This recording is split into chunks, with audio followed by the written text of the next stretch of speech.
J'ai l'habitude d'être enthousiaste pour les vidéos et pour cause, c'est quand même plus sympa de s'étaler sur des sujets qui nous font plaisir, mais aujourd'hui, je vais jouer le rôle de l'aigri de service parce que vous l'avez vu dès le titre, je me demande quel est l'intérêt de ces matchs pour les Bleus, pour l'équipe de France. Salut tout le monde, c'est TMF et nous allons donc parler du match de l'équipe de France face à l'Ukraine et du match de l'équipe de France face à l'Islande.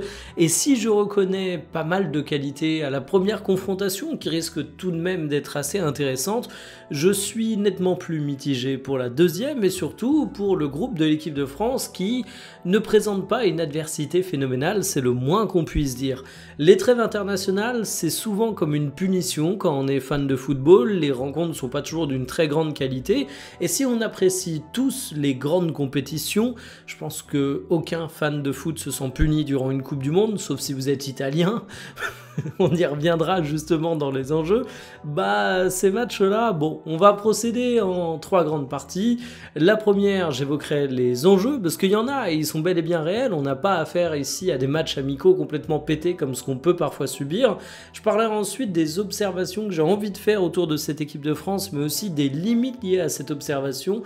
Et c'est un peu le cœur du sujet de la vidéo. Et enfin, on reviendra spécifiquement sur la confrontation face à l'Ukraine, qui est le match à ne pas manquer du rassemblement et celui sur lequel on va s'attarder. À la fin de la vidéo, il y aura évidemment une partie sponsorisée par Winamax. Comme d'habitude, j'en profite pour vous montrer les cotes du match contre l'Ukraine. La France est immense favori, ça se voit sur leurs cotes, ça se voit sur les paris des internautes, mais aussi dans les paris les plus posés. Comme d'habitude, code promo TMF10, le lien en description pour avoir 10 € en free bet et votre premier pari remboursé s'il est perdant jusqu'à 100 €.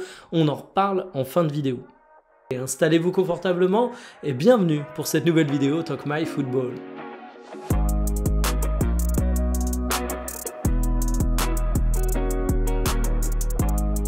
L'enjeu pour l'équipe de France, il est simple, c'est la qualification pour la Coupe du Monde. Alors c'est difficile de faire plus grand, sauf que le problème, c'est que la qualification pour la Coupe du Monde, je suis peut-être un Français un peu arrogant, un peu grande gueule, un petit peu imbu de la force de sa sélection, mais j'ai pas trop de doutes pour l'équipe de Didier Deschamps.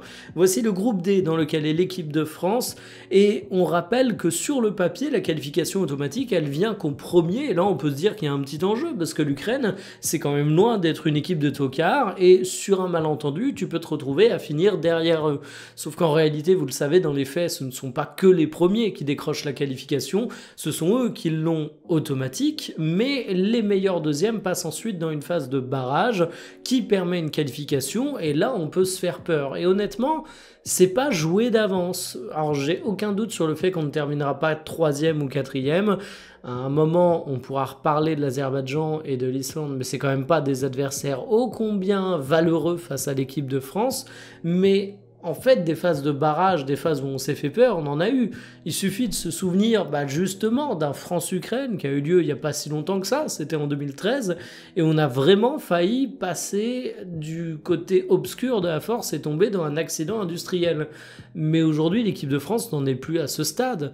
Alors je dis pas que les Français sont les favoris pour la Coupe du Monde, mais je pense quand même que je m'emballe pas en disant qu'on fait partie des... on va dire, allez, je vais même être extrêmement conservateur des 8 grandes équipes qui vont disputer cette Coupe du Monde. Et franchement, je pense qu'on est bien mieux classé que dans un top 8. Mais tout ça pour dire que la qualification, pour moi, c'est pas un enjeu. Et du coup, ça devient quoi l'enjeu ? Ça devient l'observation qu'on peut faire de cette équipe de France.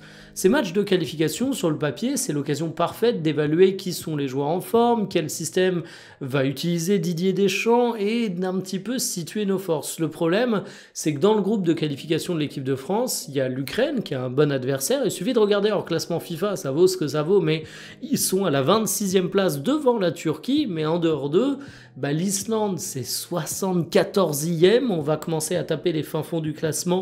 Pour vous donner une comparaison, ils sont entre le Cap-Vert et Israël, et Azerbaïdjan, ils sont 122e entre le Niger et la Gambie. Et autrement dit, quels enseignements vous allez tirer d'un match de l'équipe de France contre une équipe qui se situe entre le Niger et la Gambie au niveau du classement FIFA ? C'est comme si vous regardiez le Real Madrid, le Bayern Munich, Manchester City, le Paris Saint-Germain jouer contre le club de votre village. Et franchement, en disant ça, c'est violent. Évidemment, je fais une exagération, mais je pense qu'on est à peu près au même niveau de confirmation qu'on peut avoir. vous n'allez pas vous dire ah, Harry Kane il est bon, Mbappé il est bon, ou Vitinha il est bon si ces grands clubs affrontent le club de votre village. Bah, c'est un peu la même chose pour ces matchs de qualification. Oui, on aura des enseignements face à l'Ukraine, oui, face à l'Islande, ça va se balader, mais on pourra éventuellement surveiller 2-3 trucs, mais allez... Arrêtons de faire semblant, arrêtons de nous mentir. Ces matchs, ça fait partie de cette catégorie de matchs où quand tu retraces la carrière internationale d'un joueur, tu dis quoi? Mbappé, il a déjà marqué 50 buts avec les Bleus. Ah bah ouais, mais quand tu jouais contre l'Azerbaïdjan, t'as eu un triplé facile qui a été offert sur un plateau. Donc en fait, les observations en termes de joueurs, de dynamique de l'équipe de France, bah, sont limitées. Je mettrais une deuxième réserve. En plus de ça, c'est le fait que la Coupe du Monde, ok, elle approche très bientôt, ce qui fait que par exemple j'arrête de considérer les joueurs âgés comme des éléments qui peuvent plus rentrer dans le projet, parce qu'en fait tu penses pas à l'avenir, tu penses à la Coupe du Monde et la Coupe du Monde c'est demain, mais en même temps elle a cette proximité mais aussi un côté éloigné dans le sens où bah, en 10 mois on a déjà vu des joueurs changer de dimension. Au début de saison, il y a des joueurs qu'on connaît pas ou alors que les scouts connaissent, qui sont assez peu identifiés sur la scène internationale et qui en fin de saison deviennent des joueurs absolument incontournables. Il faut pas plus d'une saison pour se révéler. A contrario, il y a des joueurs qui peuvent être annoncés comme étant des futurs grands de l'année sportive, mais où 10 mois plus tard, tu te rends compte que rien n'a été dans leur année et que finalement, ils se font complètement déclasser.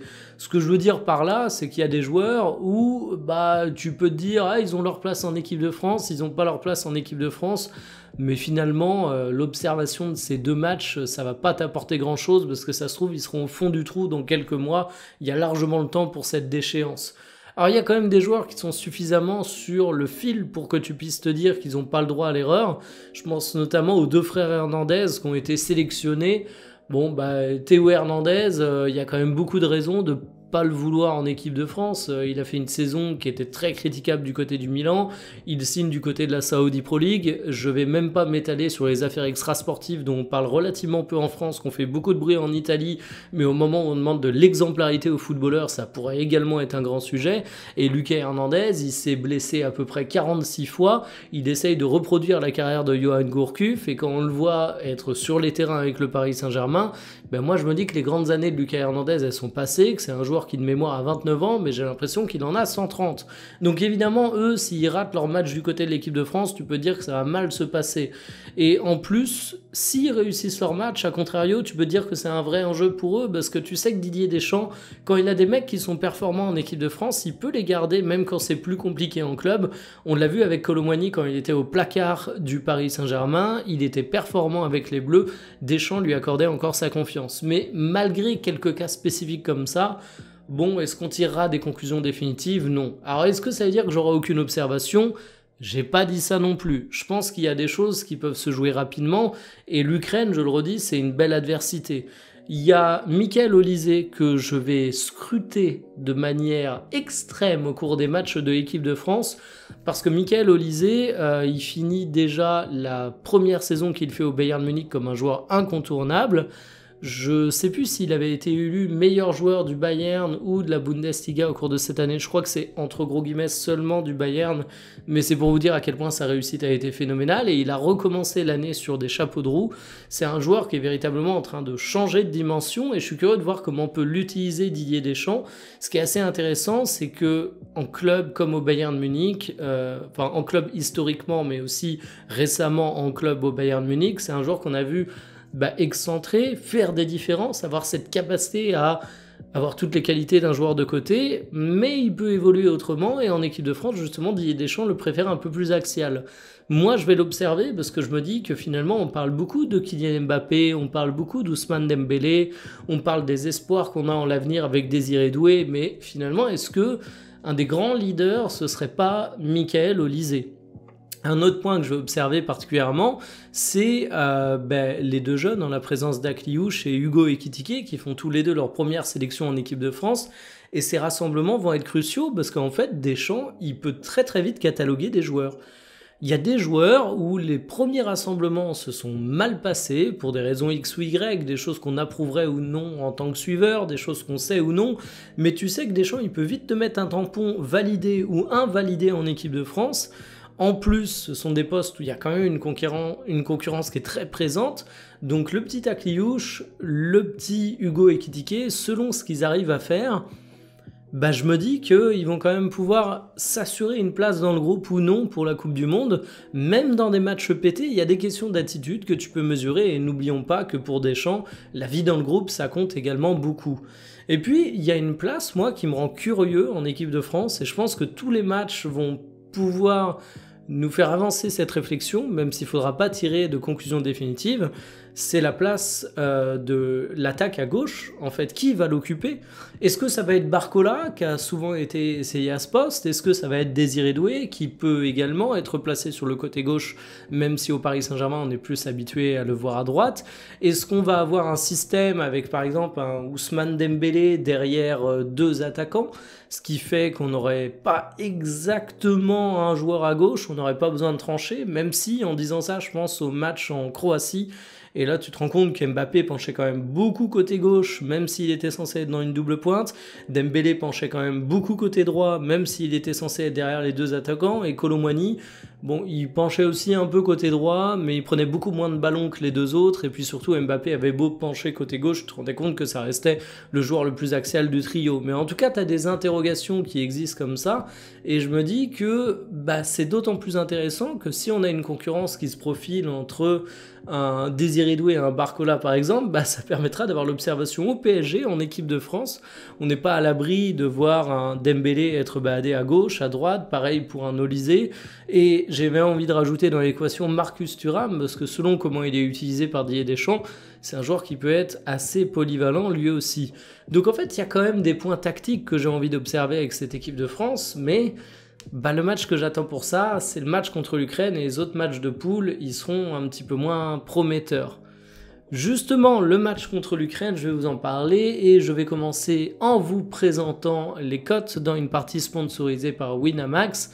La France est immense favori. Alors vous voyez qu'ils ont 98% des paris de la part des internautes. En plus, ils ont une cote à 1,37. Sur les paris les plus posés, nous avons du Mbappé, du Dembélé, du Olysée, du but de manière générale. Et évidemment la France, c'est mon petit prono personnel.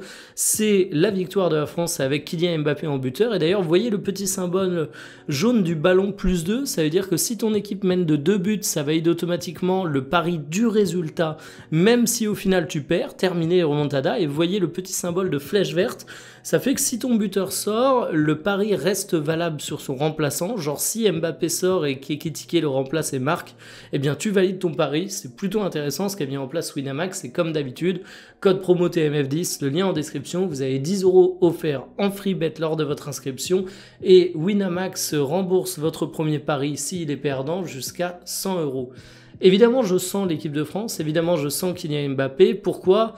Eh bien, tout simplement parce que j'ai beau avoir présenté l'Ukraine comme étant l'adversaire le plus redoutable de la poule de l'équipe de France, bah à un moment, je dis ce que je dis dans l'introduction, je suis peut-être un Français arrogant, prétentieux et qui juge trop son équipe comme on nous reproche de faire généralement à l'étranger, mais il faut bien avouer que l'Ukraine, ça a beau être une formation intéressante, il suffit de voir les joueurs dans le 11 pour se rendre compte que oui, t'as certains grands joueurs, on va beaucoup parler de Zabarny, il va être évidemment immensément observé étant donné qu'il occupe un rôle du côté du Paris Saint-Germain désormais, mais sinon, t'as quand même pas des candidats au Ballon d'Or, t'as quand même pas que des joueurs qui évoluent dans des très grands clubs avec un très grand rôle dans ces très grands clubs. Donc évidemment, l'équipe de France, c'est une équipe qui a beaucoup de talent individuel. Évidemment, l'équipe de France, c'est une équipe qui a de la stabilité, qui a une formule tactique qui peut parfois bouger un petit peu avec Didier Deschamps, mais qui est quand même sûr de quelques-uns de ses préceptes en termes de football. Alors on n'est pas sûr de dévaster des équipes comme l'Allemagne, comme l'Espagne évidemment, mais là on parle de l'Ukraine, c'est quand même un volet en dessous, donc je peux pas m'empêcher d'être optimiste. Ça va être le match dont je vous parlerai le plus, que je vais débriefer avec attention, mais vous l'avez compris, pour conclure la vidéo, les autres rencontres de ce groupe de qualification en Coupe du Monde ne m'intéressent pas autant. J'espère me tromper, j'espère avoir de bonnes surprises, mais en tout cas vous avez mon avis. Moi je vous dis à demain pour une prochaine, salut.